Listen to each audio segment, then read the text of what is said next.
Hi there, welcome to the Noah Presgrave case. So I've got some breaking news to share with you in regard to a new Snapchat post that has come out from Kaden Pressey's point of view, and it supposedly links on the day of Noah Presgrave's death.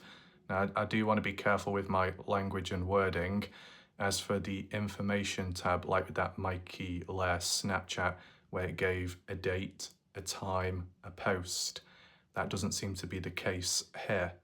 But in terms of the timing of when it was taken or retrospectively when it was uploaded, and then comparing that to another snap, which I think is a part of the same timeline as snaps, in the order it follows, it makes sense. But I just want to be careful with my language and wording. The information part doesn't seem to show up like the Mikey Lair snap. So as for absolute confidence, I can't say, okay? But it's just to put it into perspective, to tell a possible story, how things unfolded compared to the likes of what Alicia has said previously. So just be patient, we'll go through it bit by bit, and I'll try and give you my analysis as I go along. Welcome to those that are watching this live premiere. Share your thoughts and opinions in the live chat box on the right hand side of the screen, and if you want to drop a comment or two, if you've got any questions, leave them below and I can always respond back at a later point. If you do want to support this channel, there is a PayPal link down below, pinned message. And if you want to catch up on recent coverage, any previous videos you've missed out on, you'll be able to find that top right corner where the I symbol is with the full playlist. With that all being said, the order of how we'll do it today, I'll show you what Alicia once said in the past, and then look at the snaps, the new screenshot, and then some of the comments made by some people, and even JJ Bumpaz himself reacting. Just know I'm not going to be showing any other screenshots, which are important because I've got to protect myself. I've got to protect my channel. Like once again, during times of uncertainty and things out of my control, like with YouTube, the video being taken down, there's not much I can do about that now. I made an appeal, but when I clicked make appeal, it didn't give me the option to fill out and explain my side of the story, that JJ consented and was okay with releasing his own number public, but YouTube didn't even allow me to, explain myself. So no hope for me or the video. So I can't do that today. I can't include those screenshots because I don't want this video to be negatively impacted either. So hopefully you can just use your memory from what you remember, and I can always make a reference point if need be. But without further ado, let's begin. So this comment by Alicia is from Facebook amongst one of the posts in the past, and I'll just read it out to you. In response to a handful of people, including George Chodam, saying, the word after was left out during a heated argument with Justin Roy on Donna Bond's post. If you would like that information, take it up with OHP, the same OHP that claims they do not speak to George. You can choose to believe what you want. I'm not trying to stop you from that. Remember, my son was there, I guess, at the party. None of you were. There is absolutely nothing you can say or do to stop him from speaking the truth. Keep posting about my divorce, say that the locals talk poorly of me and I'm on meth. All of these false accusations just show what kind of humans you truly are. And this is the important part.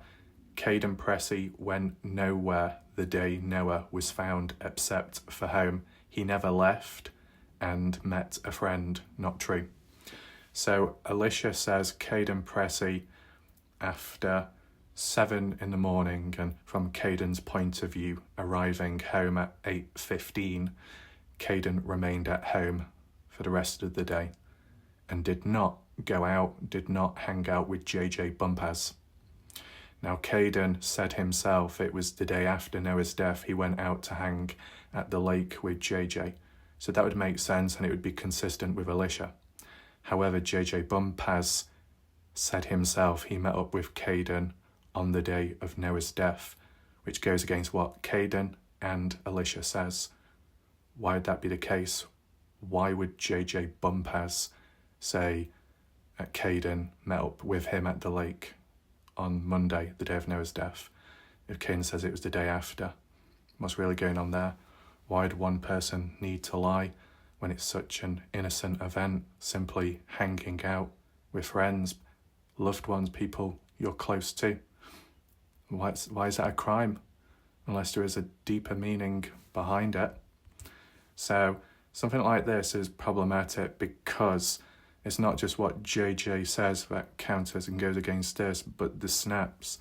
So first of all, we have seen this, but not this style of overlay, because this is like directly from Snapchat, and there's like a timeline from the looks of it. I don't know if you can see, with those white little bars going across. So for each white bar, there's a different story, whether that be a photo or a video. This in particular is a video, but I've got a screenshot of it, a still screenshot, 1:05 in the morning. This is what we've already seen before from the party, but the label "too soon, man," this appears to have been posted maybe later. But then again, to say "too soon, man," that could mean anything. I don't know if that means too soon as in one's life has been lost so early and there's no coming back from that, they're gone. But the post said 17 hours ago. The time, at least from this particular video clip, was 1:05 in the morning. It was confirmed, and we've got some, I guess, overlays which were added on top just to reflect back on the actual timing of it. Now, with that all being as it is, and it's not really being counted since, how does it link to this? Because this is a particular snap we've not seen before. Now, I can't remember the name of the place, something Creek, Clear Creek, which I think is in Duncan or just away from that, northeast or so. And from the layout of how it looks, I'm sure I've seen that before. I did do a map analysis, if you remember, when I was like moving about on ground level, you know, looking at the surrounding area, looking at the water, etc. It does look familiar. It does look to be the same place as what we were referring to where they supposedly hung out. And if visually it links to what we've been told by community that that's supposedly where Kaden went to meet with JJ. And from Kaden's own point of view and perspective, being present at a lake, which just so happens to look very similar, if not the same, to the Clear Creek one, same place, that seems to be ticked off the list, possibly. But what about the time and day? Well, you see those three little dots, the hamburger option. Click on that and then you'd get the drop down box and then it would give you the information. But unfortunately, we don't have a screenshot of that. I know that is really unfortunate and maybe frustrating, you know, considering the Mikey Lair Snapchat post had the little information tag with the timestamp and everything. That doesn't seem to be the case here because this is the only screenshot. So if it can be followed up with a future one, then that'll be great. But in the moment, I'm just working with what I've got and what's been shown. But this is the first time I'm seeing this. It might be the first time you're seeing this. 7 hours ago. So it's like somebody has viewed Kaden's Snapchat stories and then, taken the screenshot of it or whatever 7 hours onward, and it was 7 hours before when it was actually posted by Kaden. And I guess when trying to work out the timing of it, if that's 1:05 a.m., the difference between when the post retrospectively was posted 17 hours ago compared to Kaden Pressey 7 hours ago, I believe it creates a 10-hour time difference. So if you add 10 hours onto 1:05, I think it's like 11:05 or something. Apologies, I'm not the best with time, I'm going to be honest with you. And like as a comment here, Siobhan, so the lake screenshot says 7 hours ago and the Slap video says 17 hours ago, 10-hour time difference. Am I seeing this right? You got to add on from 1:05, so it'd be more so around 11 in the morning. And it was 10:59 when Alicia made a call with the phone number shown in the call log, which I can't show you just down to safety of myself and everything. It was 10:59, very close to 11 in the morning. So close to 11 in the morning, Kaden Pressey was still driving to the lake. I don't know how Kaden met up with JJ, whether JJ was already at the lake and Kaden was driving down to the lake to hang out, or if Kaden picked JJ up along the way, maybe. Honestly, I'm not too sure which way round it is, but if JJ was in the seat with Kaden driving to the lake and Alicia made a call, where are you, Kaden? You've not come back home, or you came back home at 8:15, but then you've left and gone elsewhere. We want you back, Kaden. Where are you? And Kaden maybe is fair enough because he wants to get away from it all, to clear his head, hanging out with a friend, right? So it just depends how you look at it, basing it on if it's on the same day. I'm trying to look for some other indications of dates, timestamps, but all we have is where it says 7 hours ago. Honestly, that could even mean on a Tuesday. I could be wrong.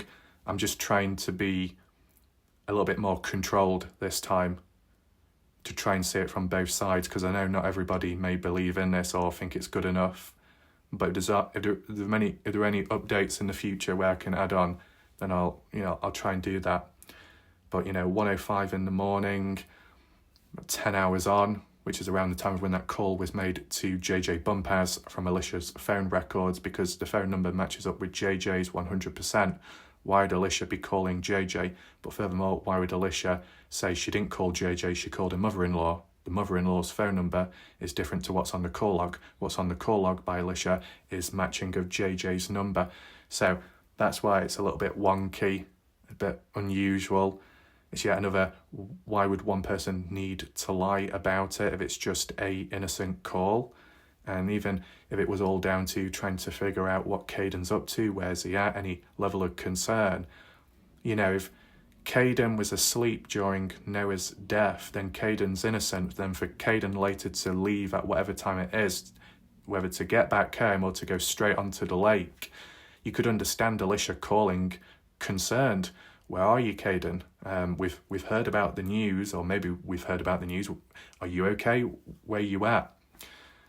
If it's just, mother instincts, concern, that shouldn't be a bad thing. It should be good. But it's turning out to be some kind of mystery and darkness, and maybe it doesn't need to be, but the key people have made it that way, such as Kaden, such as Alicia. They've made it maybe more into a mystery than what it really is. And it's trying to understand, why is it like that? And I know the general public can say, well, it can be dismissed, it can be brushed aside, there's other bigger things going on. But why do we need to be in this situation in the first place? Why does it have to be this way to begin with? If one thing could be cleared up, there could be a chain reaction, right? So it's just interesting being able to see a different screenshot, a snap for once, a different point of view from Kaden himself and his profile. If anyone does have any objections or counterpoints, you're welcome to leave a comment down below. As for that steering wheel, it looks quite fluffy. Is that like a covering on the steering wheel, like a fluffy one? I've never seen that before. So we've seen that one. Brooke Bounds Card to herself says, my goodness, I love it when the truth just keeps coming out. Siobhan, why even lie about this vow? If he found comfort in being with his friend and more on, I don't think anyone would care. I get that. If so, she ruined that when she had him coming in the house holding his shoe up like a trophy. But why lie about it? She was trying to show him in a better light as a friend, trying to act like he was devastated over losing Noah. Trophy. Is that to do with the shoe of saying, with the grass in the shoelace or something? The story about her and her hubby in bed fighting over who would cook breakfast. I didn't think they were fighting in bed. I thought they were arguing downstairs awake. Joyce, I'd never lie about wanting to be with a friend on a day like that. Tim Daniel, thank you, Joyce, for exposing the lies, and this helps get to the truth. More importantly, JJ Bumpers, his only response is a crying, laughing emoji. So what does that mean to say? Right, it's one big joke. JJ is laughing at the ridiculousness of what lies by Alicia or possible lies by Kaden. And that's all JJ has to say, just laughing, which is different, I guess, than what it really means. Tim, thank you for telling the truth. Not that I ever doubted you. Jamie, same. I never believed the rumours about him being there at the party, but I hope that JJ saw my previous apology a few months ago about what I said on Wallet Wrestle Live Premier Chat when I was told the JJ on there was a fake impersonation account, kind of like some of the ones that are still happening now. I still do not know if that was really him or not. Either way, I should not have been like that. I apologise again in case it was him and not a person who changed their profile name. Do we have anything else? I don't understand why anyone would feel the need to lie about finding comfort. People have lied on JJ to paint him as a bad person. In the very beginning, I called him a liar. A few months ago, I started coming to my senses. It's unfortunate that. One thing that I am interested in is why was JJ dragged into it in the very first place? Was there any real motive behind that? Was it because JJ's name was mentioned by someone or by Kaden and then people latched onto that name and thought, oh, there must be a key component within the case? Or did it stem from the rumour or finding out about JJ and Logan Jernigan, but the context wasn't there, as in back at that party where Noah attended, JJ hadn't met Logan at that point, wasn't in a relationship. It was at a later stage onwards, I think December 2023. So if there was a misunderstanding there and people thought that JJ was with Logan at the time of the party and then heard about Noah sleeping or kissing with Logan and sleeping side by side on the floor, that feeling of, oh, if Noah's doing that to Logan, what does JJ think? Would JJ get revenge on Noah and end him that way? Is that how the rumour came about and how JJ got dragged into it all? I don't know personally, but it is unfortunate, you know, the way it's all gone and how JJ has supposedly been dragged through it, but then I guess how he's controlled himself, maybe in some ways a little bit better than other people, putting up with it, but not giving it back as much in some ways. I mean, I know people have had their deals and outcomes with the likes of Brooke Bounce-Carter, but, you know, in all honesty, when I did my videos in the past, looking at it from the army page, the light side, and it might have shown Brooke Bounce-Carter in a negative light, Brooke had every right to respond back or say what they've got to say, such as on my channel or to me, but they never really did, which I appreciate, but, you know, it's just one of those things where at times some people may be able to control themselves better in the moment, how they react and how they respond, and for some it can come off as a bit of a surprise. But besides all that, you know, just my take on it, you got a bad event, short term, long term, but, you know, if you are lucky, you've got a contact, you know someone, you got a handful of friends, and you can reach out to them in the moment or long term. For this case, it was on one day when it was probably needed most and supposedly hanging out. Whether that be on the day when it's very fresh and raw and hurtful, or if it's the following day, the pain will be there for Kaden. But then equally, it would be for other partygoers and other people nearby. Everybody reacts different. Everybody may seek comfort in different ways. Some may hang around at the party, stay close.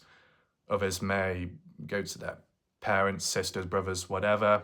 As for Kaden, well, Kaden said originally he left the house in the first place because he was told to by Renee Milan. So what I would say is, depending on the timelines, let's just say Kaden was never told to leave from like what Renee says. If Kaden was never told to leave at 7 in the morning, would Kaden have ever left the party? How long would he have stayed around for at the party house? Long enough to be interviewed? Long enough to wait for police? Anything like that? And would it have impacted or changed the outcome on whether he went to the lake or not with JJ Bumpaz? Who knows? But the act of just simply hanging out to pass time as a distraction, to get away from it all, whilst it's a needed thing, At the same time, it can be a luxury as well, because not everybody has that. Not everybody is lucky enough to have someone or some people when in the moment or during an event. Just happens that with that environment, that community, kind of at some point tight knit, people know one another, and so you got the connections and contacts that way.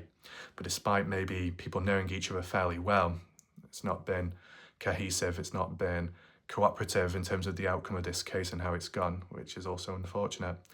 But to see a Snapchat from Kaden's point of view of the lake, which looks very similar to kind of like the visual of what I saw on Google Earth itself, it does make you think what's really going on there. The possibilities of, okay, you're at the lake, no big deal. And from the time of 7 hours ago to 17 hours ago, and the time difference adds up to around the time close to when Alicia would have made the call to JJ. It's just not enough to reinforce that it all happened on the same day, but you've still got to acknowledge what JJ said himself, that it was on the Monday. Kaden said it's on the Tuesday. So there's discrepancies. Is it more stacked against Kaden or not on this particular situation? To be honest, it's kind of 50-50. If that Snapchat post had the information tab where the 3 dots are, if anyone could get a screenshot of that with the timestamp, and it says the actual timestamp, the raw timestamp, I think that would go a long way, to be honest. But that hasn't happened yet, so I'll just have to wait and see. I said I didn't want this video to be too long because it's quite straightforward, but from the looks of it, it is leaning towards the idea that after maybe 8:15 in the morning, whether Kaden went straight back home and spent time there and then went back out after, or if he skipped home and just went on off to meet up with JJ. Either way, it comes across as if there was, you know, a moment of hanging out with JJ at a lake. That event is innocent, I will acknowledge, but the possible lies and the discrepancies really don't help whatsoever, and the context as well doesn't seem to help either. And just as a side note, you know, you get people in the community that will talk about lacking context. Oh, that's been twisted, lacking context. How many people honestly respond back with the context themselves then? See, like when it's come to me, or at least I've tried, it's only really happened maybe like once or so when, you know, the false claim of me attacking the army page with the Melissa LeQuay situation and the transcript, which was out of context. All I did the following day was just get the full transcript and post it from my own video. It was all there in the first place. Just people couldn't be bothered to look at the context. So clear that up as soon as possible. And I try and do that with other areas and aspects too. But besides that, just let me know your thoughts below. Do you agree or not? Are you shocked, surprised, confused? Just let me know your thoughts below, and appreciate those that still watch and have continued to do so over time, and of course, longer time viewers. We'll leave it there for now. We'll see what happens next. Thanks for watching. My name's Warlock Raf. Goodbye for now.